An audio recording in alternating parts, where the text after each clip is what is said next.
I am the best is the ultimate philosophy of my life.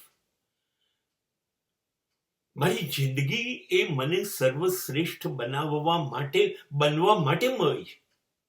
અને જો એ ન કરી શકું તો મને બહુ નિરાશ થાય છે. પણ હું કાયમ નિરાશ નહીં થઉં. નિરાશા થાય છે જો હું શ્રેષ્ઠ નથી બની શકતો, તો મને નિરાશા થાય છે, બહુ નિરાશા થાય છે. પણ હું નિરાશ નહીં થઈ જાઉં. હું એમાંથી એક આશા ઊભી કરીશ. હું નવું સ્વપ્ન બનાવીશ. મારા સ્વપ્નની પાછળ દોડીશ. મને ખબર છે સ્વપ્ન એમને સિદ્ધ નથી થતા. સફળતા લિફ્ટમાં નથી પહોંચતી. સફળતા ધીરે ધીરે સીડીઓ બધી ચડીને જવું પડે છે. It is a hard work, it is a smart work.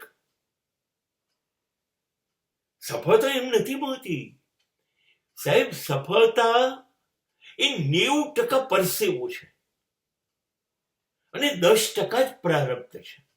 અને જે 90% પરસેવો પાડે છે ને એને જ પ્રારબ્ધ મદદ કરે છે. 90% પ્રારબ્ધ પર આધાર રાખીએ છે તો સફળતા નથી મળતી. સફળતા માટે તમારે 18 કલાક કામ કરવું પડે છે. I heard one sentence. Give your 10,000 hours to any activity.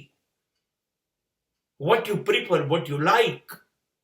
And you will be on the top of the world. તમારે જે મેળવવું છે એને 10,000 કલાક આપો. Give total labor, total concentration, your 1000% focus જે મેળવવું છે એની પર. અને એના માટે 10,000 કલાક, 24 માંથી 18 કલાક નાખો. દરેક આઈડિયાને તપાસી જુઓ કે મને સફળતા કયા આઈડિયાથી મળશે. You will have 10,000 or more than that ideas. એટલા બધા વિચારો, એટલા બધા આઈડિયા આવશે, કઈ રીતે સફળ થવું. And you have to find a golden idea which is applicable to your target. હજારો આઈડિયાને તપાસો.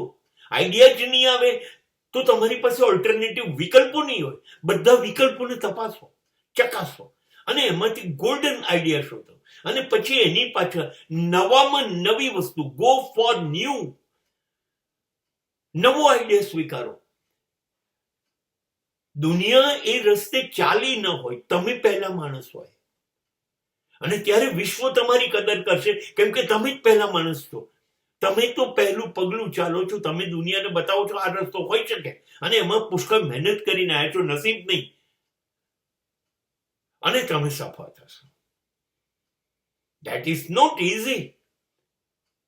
I am the best. It is a word to speak.